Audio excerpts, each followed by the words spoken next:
Армысыздар қымбатты көрермендер.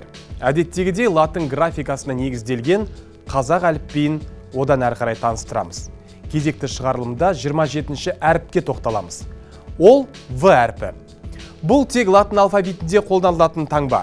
Жазылуы бір болғанмен әр елдің өзіндік әліпбиінде әр түрлі дыбысталады. Айталық ағылшындар V десе, испандықтар UV дейді екен. В әрпінің қалай пайда болғанын қазбаласақ, ежелгі грек жазуларына тоқтаймыз.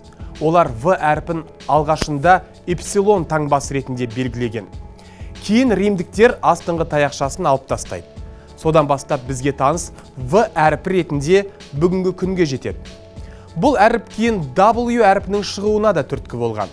В таңбасы сонымен қатар рим санында 5 санын білдіреді. Ал физикада естеріңізде болса, вольтты және көлемді осы әріппен таңбалаймыз. Қазақ тілінде В әріпімен басталатын сөздер жоқ. Себебі ол төл дыбысымыз емес. Тек кірме сөздер ғана бар. Мысалға, вагон, вокзал, велосипед. В әрпіне тоқталғанда қазаққа алтын сыйлаған кәсіби велошабандос Александр Винокуровты аттап өту мүмкін емес. Александр Винокуров 1973 жылы 16 қыркүйекте солтүстік Қазақстан облысы Бескөл ауылында туған. Велоспортпен 11 жасынан бастап айналыса бастаған. 13 жасында оның қабілетін байқаған жаттықтырушылар оны Алматыдағы спорт интернатына оқуға жібереді. Сол жерде жүріп ол Қазақстанның ұлттық құрамасына ілінеді. 21 жасында Азия ойындарының жеңімпазы атанады. Осы жеңісі үшін Қазақстанның еңбек сіңірген спорт шебер атағына ие болады. Ол 1998 жылы Касино вело командасына ауысып, кәсіби велоспорттағы қадамын бастайды.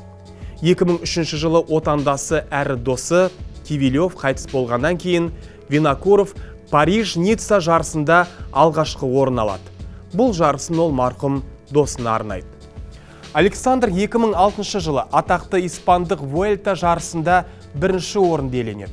2007 жылы Астана клубының капитаны Александрды велоспорт әлемінде Тур де Франс жарысының жеңуге ең ықтимал фаворит ретінде есептейді. Бірақ Винокуров ол жарыста қатты жарақат алады, дегенмен соған қарамастан аяқ қолын зақымдаған Александр келесі бір кезеңде алғашқы орынды жеңіп, әлемді таң-тамашаға қалдырады. Бірақ ықтимал жеңімпаздар қатарына қайтенген Винокуровты француздық допинг тексерушілері қан ауыстырды деп айыптап, команданы түгелдей жарыстан қуып, Винокуровты 2 жылға жарыстан аластатады. Бірақ еш жасымайтын Александр 2009 жылы үлкен спортқа қайта оралып, қыркүйек айында Астана құрамына қайта енеді. 2010 жылы Александр Винокуров Джиро де Трентино вело жарысында жалпы есепте бірінші болып жеңіске жетеді. Винокуров осы жылы соңғы рет кәсіпқой спортшы ретінде Тур де Франсқа қатысады. Бірақ 9-шы этапта құлап, бел сүйегін сындырып, жарыстан шығып кетуге мәжбүр болады. Осыған байланысты Винокуров өзінің кәсіпқой спорттық өмірін аяқтадым деп жариялайды. Бірақ оның спорттағы жарқын сәті әлі алда болатын. Спортпен қош айтсам деген Александр Винокуров 2012 жылы Лондон Олимпиадасында күллі қазаққа алтын сыйлайды. Өзінің спорттағы карьерасын алтынмен аяқтаған Винокуров осы оқиғаны спорттан кетуімнің тамаша нүктесі деп айтты. Лондон Олимпиадасында қазақстандық спортшы 250 шақырымдық қашықтықты 5 сағат 45 минут 57 секундта еңсерді. Осы жеңіс үшін оған отан ордені табысталды және полиция полковнигі атағы берілді.